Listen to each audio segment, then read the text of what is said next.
In today's video, I'm going to teach you how to group tasks in ClickUp. If you've ever felt overwhelmed by a long task list, grouping can make everything clearer in seconds. We'll walk through how to group your tasks so you can quickly see what needs attention, who's responsible, and how work is progressing, all without changing the tasks themselves, just the way you view them. Start by opening the part of your workspace where your tasks live. Navigate through your space, then your folder, and then into the list that contains your tasks. Make sure you're viewing them in list, board, or table view, because grouping is available in these views. If you don't see the option we're about to use, double-check that you're in one of these supported views. Next, look toward the top right of your screen, near the search and filter controls. You'll see an option called Group By. Click it to open your grouping choices. This is where you choose how you want ClickUp to organize what you're seeing. From the drop-down, pick your primary grouping.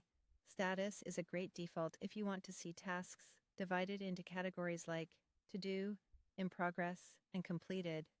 If your workspace uses custom statuses, you'll see those buckets reflected here.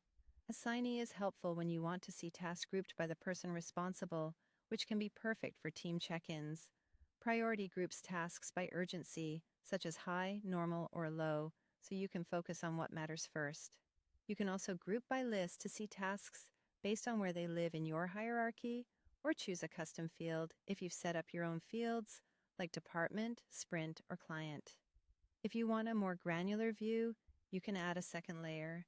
In the same drop-down, click also Group By and select another criterion. For example, group by status first, then by assignee, to see who's working on what within each stage of work. This layering helps you spot workload distribution and bottlenecks quickly. Once your groups appear, you can expand or collapse them to focus on exactly what you need. This keeps your screen tidy and makes scanning faster. Remember, grouping changes only how you view tasks. It doesn't edit any task details. If you ever want to go back to a simple list, click Group By again and choose Remove Primary Grouping. Your tasks will return to the default, ungrouped view, and that's how you group tasks in ClickUp. Quick and easy. If this helped, don't forget to like, share, and subscribe to my channel for more productivity tips.